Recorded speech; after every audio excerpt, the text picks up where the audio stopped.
Okay, हमारा basic mathematics चला हुआ था, तो उसी को हम आगे कंटिन्यू भी करते हैं जरा।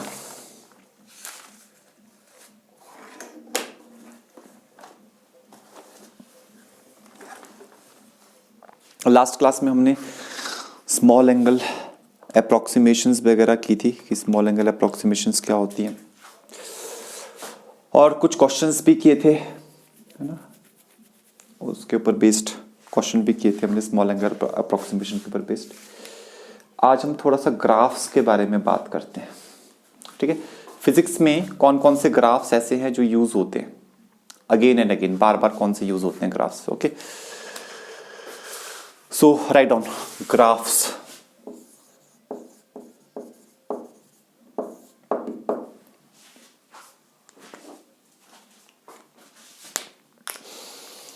तो सबसे पहले जो फिजिक्स में जो ग्राफ काफी ज्यादा यूज होता है that is the graph of a straight line, ठीक है। स्ट्रेट लाइन का ग्राफ काफी यूज होता है, ठीक है। तो सबसे पहले हम बात करेंगे equation of straight line.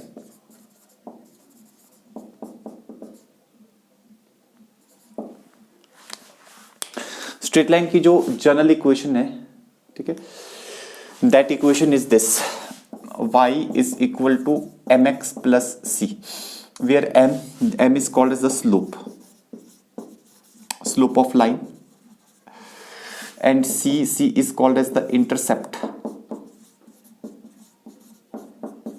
on y axis। तो स्लोप और इंटरसेप्ट इन दोनों चीजों के बारे में हमारे को पढ़ना पड़ेगा कि भाई ये क्या चीज है, ठीक है। अगर हमारे पास लाइन जो है, लाइन को अगर हम बनाते हैं, जिस लाइन को हम ड्रॉ कर रहे हैं, that line is like this. मान लो ये हमारे पास लाइन है, ठीक है।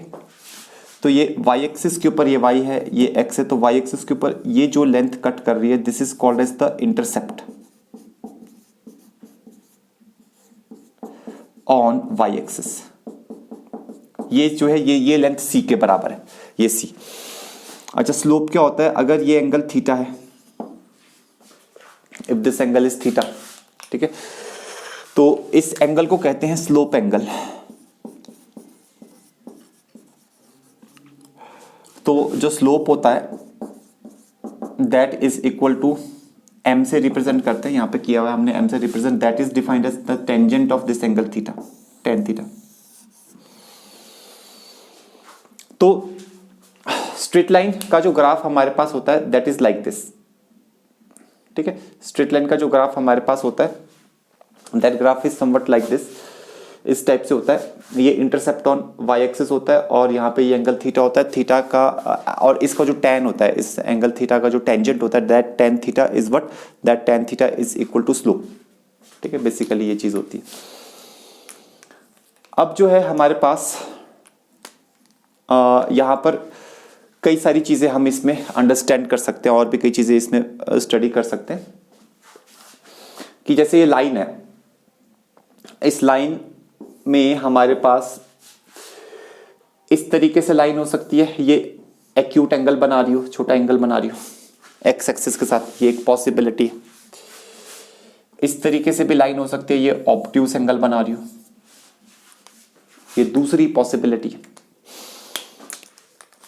और जो तीसरी पॉसिबिलिटी है वो ये है कि लाइन ऐसे करके हो, ये तीसरी possibility, this is perpendicular to x axis, ठीक है। ये तीन पॉसिबिलिटीज हमारे पास होती है। अगर ये एक्यूट एंगल हो, छोटा एंगल हो, तो स्लोप जो होता है slope m that is positive. अगर बड़ा एंगल हो, 90 से बड़ा हो, तो slope m is negative, because second quadrant में स्लोप tan थीटा क्या होता है, नेगेटिव होता है, ठीक है। वो लास्ट क्लास में हमने पढ़ा हुआ है। अगर 90 डिग्रीज हो तो slope m is not defined. अच्छा, एक और केस भी होता है, अगर line parallel to x axis हो, अगर लाइन एक्स एक्सिस के पैरेलल ही आ जाए तब क्या होता है, तब हमारे पास जो है if line is parallel to x axis ऐसे करके, तो जो स्लोप होता है दैट स्लोप इज एक्चुअली 0, ठीक है। ये चार केसेस है हमारे पास स्लोप के लिए, ठीक है। तो स्लोप पॉजिटिव हो सकता है, नेगेटिव हो सकता है, नॉट डिफाइंड हो सकता है, या फिर स्लोप क्या हो सकता है, 0 हो सकता है। ये चार पॉसिबिलिटीज हमारे पास बनती है टोटल।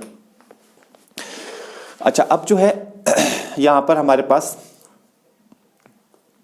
जो है जब हमने ये सब स्लोप्स की बात कर लिया, लाइन ऐसे करके हमारे पास आ गई। लाइन की हमारे पास इक्वेशन के बाद पैराबोला की इक्वेशन की बात करते हैं। सेकंड है ग्राफ ऑफ पैराबोला।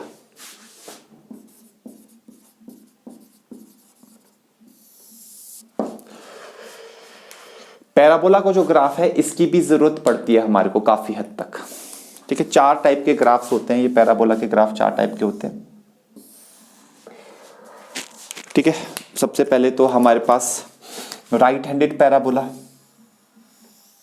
इस टाइप का इक्वेशन, इस ग्राफ की इक्वेशन होती है y² = 4x। ठीक है, अच्छा अगर लेफ्ट हैंडेड पैराबोला हो तो इसकी इक्वेशन होती है y² = -4ax। ठीक है, राइट हैंडेड उस तरफ को है, लेफ्ट हैंडेड लेफ्ट की तरफ है, y² = -4ax। ओके, अच्छा फिर upward and downward shape parabola भी हो सकते हैं, जैसे अपवर्ड पैराबोला यहां से ऐसे हो गया और डाउनवर्ड पैराबोला यहां से ऐसे हो गया। ठीक है, जो अपवर्ड पैराबोला होता है, ये जो ऊपर की तरफ पैराबोला है, इसकी इक्वेशन क्या होती है x² = 4ay, और जो नीचे की तरफ पैराबोला है इसकी इक्वेशन होती है x² = -4ay।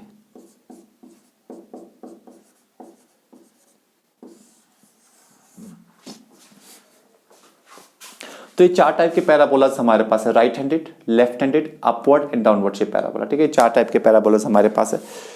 तो इनकी इक्वेशंस की भी जरूरत पड़ती है। कैसे जरूरत पड़ती है अभी हम देखेंगे। ठीक है, अभी हम देखेंगे कि कैसे इनकी जरूरत पड़ती है फिजिक्स में।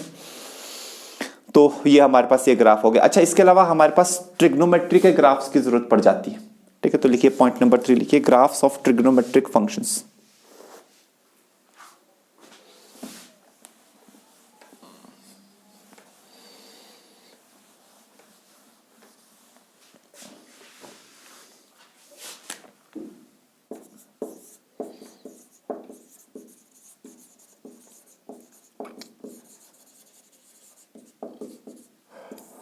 इसमें हमारे को फिजिक्स पॉइंट ऑफ व्यू से एटलीस्ट साइन और कॉस के ग्राफ्स हमें पता होने चाहिए, बाकी चीजें चलो चलता है। ठीक है, तो जैसे अगर हमारे पास है y = sin x का ग्राफ, वो कैसा होता है, that is like this.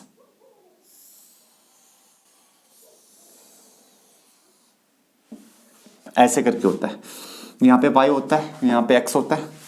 X axis को कहाँ कहाँ कट कर रहा होता है, 0 पे, फिर 180 डिग्रीज या पाई पे, फिर 2 पाई पे, फिर 3 पाई पे। और मैक्सिमम वैल्यू उसकी 1 होती है, कहाँ कहाँ पे, और मिनिमम वैल्यू उसकी -1 होती है।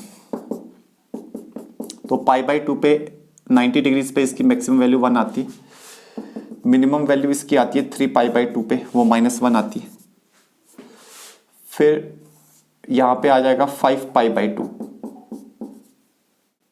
2 पाई और 3 पाई के बीच में आता है 5 π/2, वहां पर भी इसकी वैल्यू क्या आएगी, 1 आएगी। तो फिजिक्स में बहुत ज्यादा डिटेल में जाने की जरूरत नहीं पड़ेगी, इतना काफी है हमारे लिए।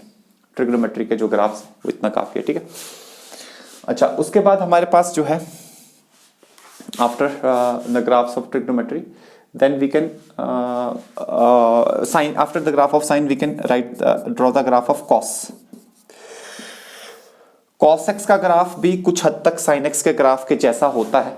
ठीक है, थोड़ा सा फर्क होता है, बहुत मामूली सा फर्क होता है। वो क्या होता है, ये जो ग्राफ है, इस ग्राफ को आप पीछे की तरफ शिफ्ट कर दो, मतलब ये पॉइंट यहां पहुंच जाए, तो ये ग्राफ ऐसा बनेगा।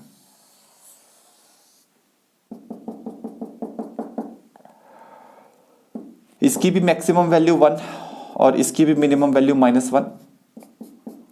ये π/2 है। ठीक है, π/2 पे 0 होता है और 3 π/2 पे ये 0 होता है। 3 π/2 270 डिग्रीज होता है, और 0 पे 1 होता है, और 2 पाई पे भी ये 1 होता है।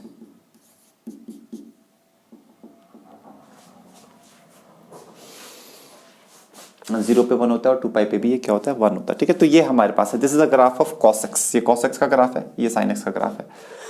अब जरा हम देखते हैं कि फिजिक्स में हम ये ग्राफ्स क्यों पढ़ रहे हैं, ये सब ग्राफ्स क्यों पढ़ रहे हैं, कहां पर फिजिक्स में इसकी जरूरत पड़ती है। तो एक एग्जांपल ऐसा कर लेते हैं जो फिजिक्स से रिलेटेड है, और उसमें हम देखते हैं पैराबोला कहाँ यूज हो रहा है, ट्रिग्नोमेट्री वाले ग्राफ्स कहाँ यूज हो रहे हैं, ठीक है। तो सबसे ज्यादा सबसे शुरुआत में काइनेमेटिक्स में बहुत सारे ग्राफ्स की जरूरत पड़ती है हमारे को, ठीक है। तो लिखिए अब जरा एक छोटा सा क्वेश्चन करते हैं। Draw the displacement time graph of a ball.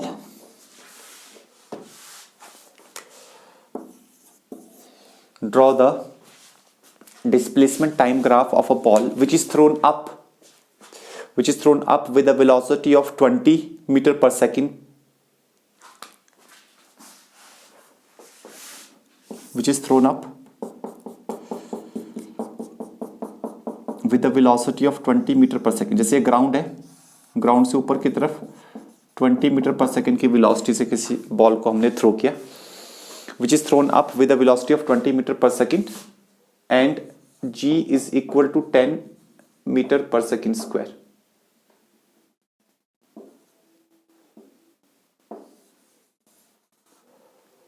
And g is equal to 10 meter per second square. ठीक है, ये हमारे को गिवन है।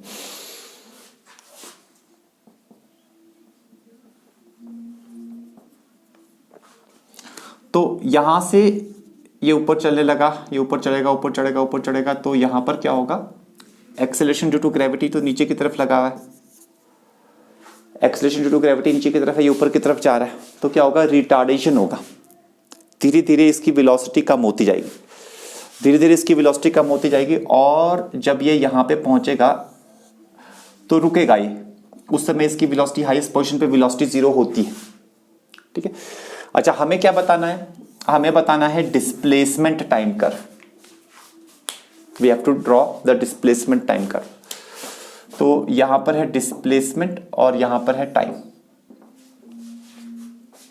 ठीक है। This is the displacement time curve, ठीक है, ये हमें बनाना है, ठीक है, बताना है। तो जैसे जैसे ऊपर की तरफ जाएंगे तो यहां पे डिस्प्लेसमेंट बढ़ती जाएगी, बढ़ती जाएगी, बढ़ती जाएगी, बढ़ती जाएगी, और यहां पे मैक्सिमम हो जाएगी, हाईएस्ट पोजीशन पे डिस्प्लेसमेंट विल बी मैक्सिमम। तो अब उसका ग्राफ कैसा बनेगा, उसके लिए आप एक इक्वेशन लिख सकते हैं, आपको याद होगा S is equal to u t plus half a t square, ये इक्वेशन, ठीक है, इसको यूज कर लेते हैं। S की जगह लिख दो x, इनिशियल वेलोसिटी ऊपर की तरफ कितनी है 20 इंटू टाइम t, एक्सेलरेशन है -10, तो माइनस मैंने बाहर लिख दिया, क्यों, क्योंकि नीचे की तरफ है, रिटार्डेशन है, इंटू टी स्क्वायर, ये कैंसिल यहाँ पे आ गया 5। तो आप देखो ये एक क्वाड्रेटिक इक्वेशन बन रही है, -5t स्क्वायर प्लस 2t, ये क्वाड्रेटिक इक्वेशन बन गई। अभी अभी हमने देखा क्वाड्रेटिक इक्वेशन का ग्राफ कैसा होता है, क्वाड्रेटिक इक्वेशन का जो ग्राफ होता है वो पैराबोला होता है, ठीक है, क्वाड्रेटिक इक्वेशन का ग्राफ पैराबोला होता है, तो इसका ग्राफ क्या होगा, इसका ग्राफ भी पैराबोला होगा, ठीक है। अच्छा, अब वहां पर जो हमारे पास है x लीनियर है और टाइम में वेरिएबल है, ठीक है, तो टाइम में वेरिएबल है, यहाँ पे टाइम में वेरिएबल है, तो डेफिनेटली ये जो हमारे, और ऊपर से देखो टाइम के जब क्वाड्रेटिक का जो कोफिशिएंट है ना, टी स्क्वायर का जो कोफिशिएंट है, अगर वो नेगेटिव हो, क्वाड्रेटिक वाली टर्म का कोफिशिएंट अगर नेगेटिव हो, तो भी हम वहां से भी बता सकते हैं कि it will be a downward shape parabola, ठीक है। तो एक और नोट लिखो, वहां से भी हमें क्लैरिटी होती है, एक और नोट लिखिए, the graph of y is equal to ax square plus bx plus c, the graph of y is equal to ax square plus bx plus c will be a downward shape parabola if a is negative. a क्या है, x square का coefficient है, will be a downward shape parabola if a is negative, वो x square का coefficient है।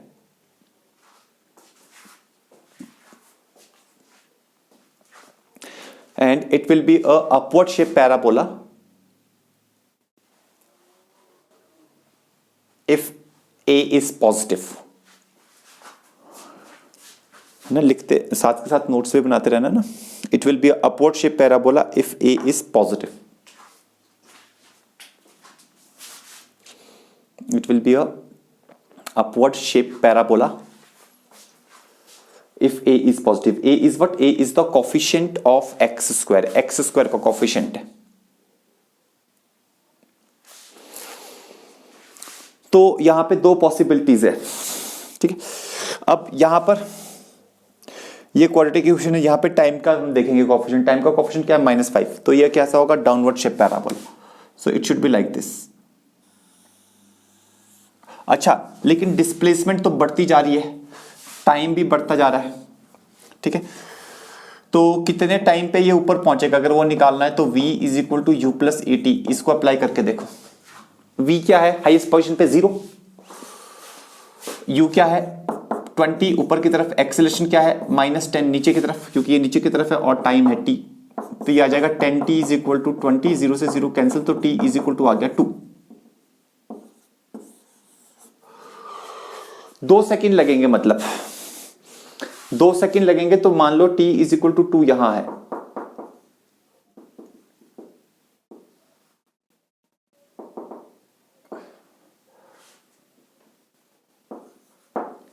t is equal to 2 seconds पे इसका जो डिस्प्लेसमेंट है वो कितना है भाई? वो है आपके पास, वो यहां से लेकर यहां तक कितना होगा, ये हम निकाल सकते हैं यहां से। आप t इज इक्वल टू 2 डालो इसमें, तो ये आ जाएगा x is equal to -5 into 2 square plus 2 into t, ठीक है। ये ऐसे करके आ जाएगा हमारे पास। सॉरी, 2t नहीं, ये 20t है। 5t square and 20t, 20t है ये, 2 नहीं है ना। तो ये कितना आ रहा है? 5 4 ज़ा 20, और टाइम की जगह पे 2 है। 20 इंटू 2 40। तो ये आ रहा है -20 प्लस 40, दैट विल बी +20 आ रहा है बेसिकली। तो यहां पर आ जाएगा 20 मीटर। यहां से लेकर वहां तक का जो डिस्प्लेसमेंट है वो कितना है? वो 20 मीटर का actually. This is 20 meter, okay. अच्छा, उसके बाद क्या है? उसके बाद यहां पर रुकी बॉल, रुकने के बाद फिर नीचे आई और फिर ग्राउंड के साथ टकराई। तो फिर उस समय उसकी डिस्प्लेसमेंट कितनी हो जाएगी जब वो टकराएगी ग्राउंड से? 0, क्योंकि जहां से चली थी वहीं वापस भी आ गई।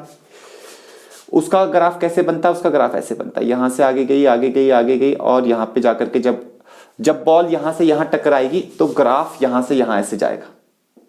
तो ये पूरा का पूरा क्या बन गया? डाउनवर्ड शेप पैराबोला बन गया, ठीक है। तो इस तरीके से हमारे को ग्राफ्स की जरूरत पड़ती है। डाउनवर्ड शेप पैराबोला बन गया। अच्छा, साइन कॉस के ग्राफ्स की जरूरत भी पड़ती है। वो कहां पड़ती है? वो ज्यादातर पड़ती है वेव्स में, है ना। वेव्स में है, अल्टरनेटिंग करंट है, वहां पे साइन कॉस के ग्राफ्स की जरूरत पड़ती है, ठीक है। और वेव्स में तो पड़ती है अच्छे ढंग से, ठीक है। तो वो ग्राफ्स भी आपको आने चाहिए, ठीक है। तो ये हो गया स्ट्रेट लाइन का ग्राफ हो गया, स्ट्रेट लाइन, फिर पैराबोला का ग्राफ हो गया, और साइन और कॉस के ग्राफ्स हो गए, ठीक है। ये हमारे पास 3 ग्राफ्स, ये 3 ग्राफ्स आपको आने चाहिए, ठीक है। बाकी वैसे ग्राफ्स बहुत सारे होते हैं, ठीक है, लेकिन उन सब की जरूरत हमारे को नहीं है, फिजिक्स पॉइंट ऑफ व्यू से नहीं है, बहुत कम जरूरत पड़ती है। वो अगर किसी की पड़ रही होगी ऑन द स्पॉट तो हम देख लेंगे।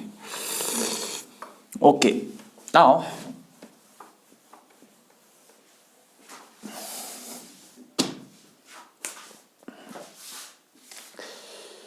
ठीक है। तो ये सब टॉपिक्स हो गए अब हमारे पास।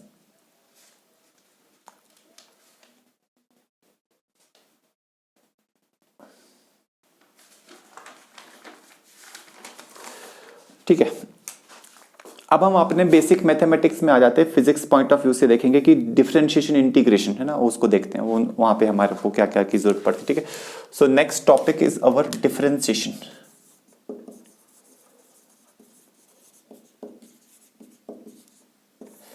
ना, डिफरेंशिएशन एंड इंटीग्रेशन, ये दो टॉपिक्स रहेंगे, ठीक है। तो इनको देखते हैं। तो डिफरेंशिएशन में सबसे पहले हमारे को ये चीज जानना जरूरी है कि what is a function. How do we define a function, ठीक है। तो लिखिए, a function is something which relates between two variables.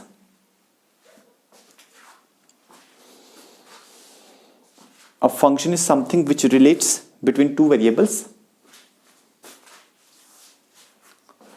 Between two variables x comma y.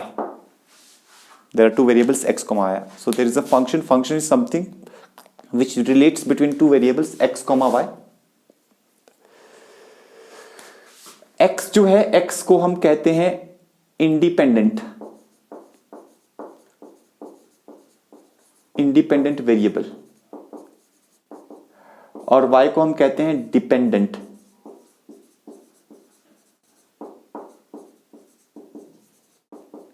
Variable.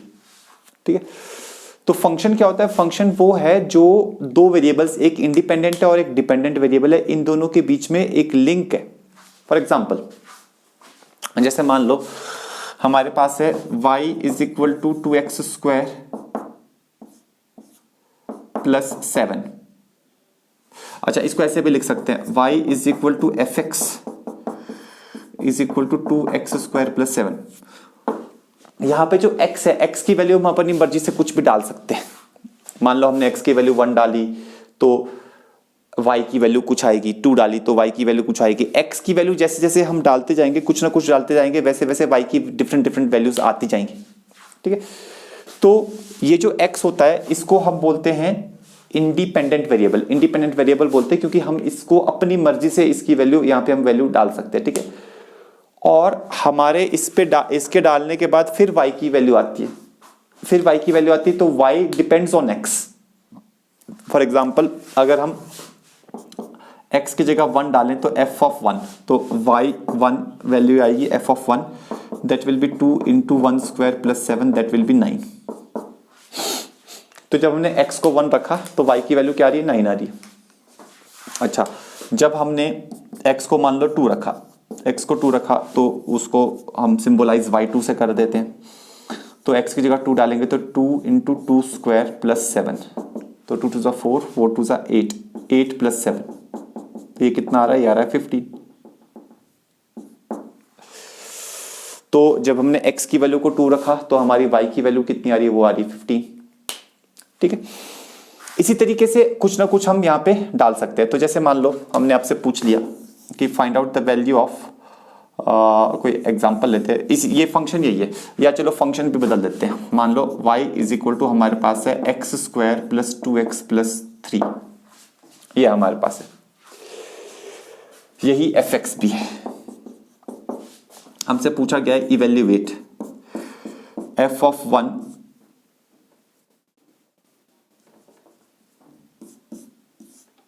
Divided by f of 1 divided by f of 2। ठीक है, एक ये पूछा गया है। फिर पूछा गया है f of 0 minus f of 1, या f of 0 minus f of minus 1, ऐसे करके पूछा गया। तो कुछ भी पूछा आ सकता है। जैसे f ऑफ 1 है तो आप क्या करो, यहां पे x की जगह पे 1 डाल दो, क्या आएगा आपके पास? Simple 1 square plus 2 into 1 plus 3 divided by f of 2, x की जगह पे 2 डाल दो तो क्या आएगा? 2 स्क्वायर प्लस 2 इंटू 2 प्लस 3। थोड़ा सा सॉल्व कर ले, ये आ जाएगा 1 प्लस 2 प्लस 3, नीचे आ जाएगा 4 प्लस 4 प्लस 7, तो 1 प्लस 2 प्लस 3 हो गया आपके पास 6, एंड 4 प्लस 4 प्लस 7 हो गया आपके पास 15, तो ये आ गया 6/50। ठीक है, तो ये ऐसे करके आएगा। थोड़ा सा सिंप्लीफाई कर सकते हैं आप इसको, 3 से करेंगे तो 3 2 6, 2/5 आ रहा है। इसी तरीके से यहाँ पे f ऑफ 0, यहाँ पे 0, यहाँ पे 0, यहाँ पे 3 बचेगा, तो f ऑफ 0 आ जाएगा 3 माइनस f ऑफ -1। तो यहाँ x की जगह -1 डालो, सब जगह -1 आएगा, तो ये आ जाएगा -1 का स्क्वायर प्लस 2 इंटू -1 प्लस 3, ये ऐसे करके आ जाएगा। अच्छा, अब यहाँ पे आ जाएगा 3 माइनस, यहाँ पे -1 का स्क्वायर आ जाएगा 1 माइनस 2 प्लस 3, ये ऐसे करके आ जाएगा। ठीक है, थोड़ा सा सॉल्व कर लीजिए आप। तो क्या आ जाएगा आपके पास 3 माइनस, इसको सॉल्व करेंगे तो 3 + 1 4, 4 - 2 = 2, तो 3 - 2 विल बी 1, ऐसे करके आ गया। तो बेसिकली मैं यहाँ पे क्या समझाना चाह रहा हूँ, कोई बहुत बड़ी चीज़ नहीं है कि हम x की अलग अलग वैल्यूज डालते हैं और y की वैल्यू आती है। तो x जो है वो इंडिपेंडेंट वेरिएबल है, y जो है वो डिपेंडेंट वेरिएबल है। अच्छा, कोई और फंक्शन हो, मान लो अपने पास कोई फंक्शन ऐसे है, y = ln of x है, log x है, ठीक है, और यही हमारे पास क्या है, fx है। अगर हमारे से पूछा है व्हाट इज f ऑफ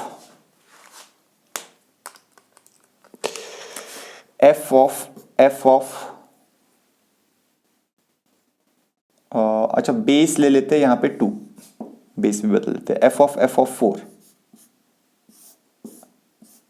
ऐसे करके पूछ लिया जाए। फंक्शन कुछ भी हो सकता है, अभी मैंने लॉग के टर्म्स में लिया क्योंकि लॉग भी मैंने पढ़ाया था आपको लास्ट क्लास में, तो यहाँ पे क्वाड्रेटिक था, क्वाड्रेटिक हमने इस क्लास में पढ़ लिया, ठीक है। तो कुछ भी पूछा जा सकता है।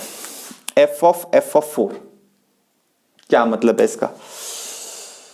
इसका मतलब है पहले आप ये अंदर वाला f4 निकालो, तो fx है log of x to the base 2 है, तो f4 क्या होगा, x की जगह पे 4 रखना पड़ेगा आपको, तो log of 4 की जगह पे लिख दो 2 square to the base 2, 2 सामने आएगा तो 2 times log of 2 to the base 2, ये ऐसे आ जाएगा, ठीक है। 4 रखा है यहाँ पे, 4 को लिख सकते हैं 2 स्क्वायर, फिर 2 सामने आ गया, 2 times log of 2 to the base 2 आ गया, ठीक है। अच्छा, log of 2 to the base 2 जो है दैट इज एक्चुअली 1, तो अपने पास f ऑफ 4 क्या आ रहा है, अपने पास f ऑफ 4 आ रहा है सिर्फ 2, क्योंकि ये तो 1 बन गया, ठीक है, तो 1 बन गया, तो ये आ गया हमारे पास 2। अच्छा, हमें क्या निकालना है, हमें f ऑफ 4 निकालना है। तो अब आप देखो, आप इसको कैसे लिख सकते हो, ये अंदर वाला जो f ऑफ 4 है ये आ गया 2, तो ये बन जाएगा f ऑफ 2। तो बेसिकली f ऑफ 2 आप निकालना है, f ऑफ 2 निकालना है, तो x की जगह पे यहाँ पे 2 डाल दो, तो ये आ जाएगा आपके पास log of 2 to the base 2। तो आपको पता ही है log of a number to the base itself वो हमारा क्या होता है, वो होता है 1, तो f ऑफ 2 ये आ गया 1, तो this is the final answer. तो एक log के ऊपर भी मैंने log की प्रॉपर्टीज भी आपको कराई थी, तो वो log की प्रॉपर्टीज भी अब यहाँ पे रिवाइज होगी, ठीक है। तो इस तरीके से अब फंक्शन जब पता लग गया हमारे को, अब डिफरेंशिएशन में होता क्या है बेसिकली। अच्छा, डिफरेंशिएशन एक बहुत वास्ट टॉपिक है मैथमेटिक्स का, हम तो फिजिक्स पॉइंट ऑफ व्यू से बहुत शॉर्ट में इसको देखेंगे। Differentiation is always done of a dependent variable with respect to independent, this is the rule, ठीक है। तो लिखो, नोट डालो, पॉइंट नंबर 2 लिखिए। अब पॉइंट नंबर 1 तो हो गया ना फंक्शन, अब लिखिए point number 2, we always differentiate, we always differentiate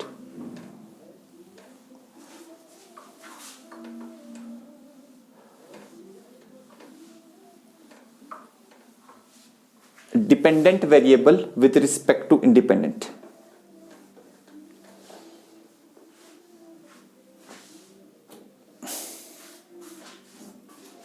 We always differentiate dependent variable with respect to independent, ठीक है। तो जैसे हमारे पास y as a function of x हो, तो हम कैसे लिखते हैं, हम लिखते हैं dy/dx, we write it like this, this is the differentiation of y with respect to x, we call it ना, y is dependent, x is independent, ठीक है।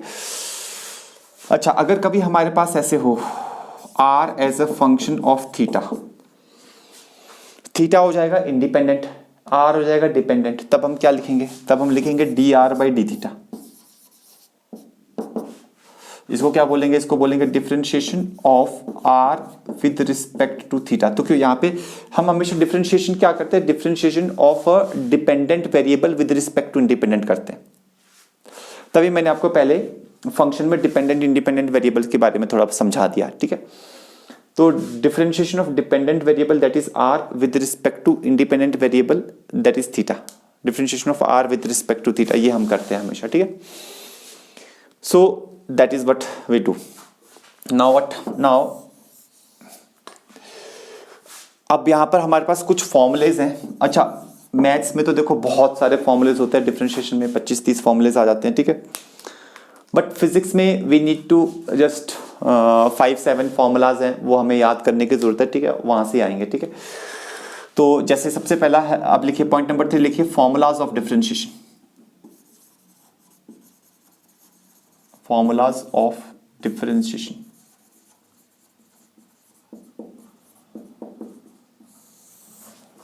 ठीक है, डिफरेंशिएशन के क्या क्या फॉर्मूलाज हैं, लेट अस सी दैट, ठीक है।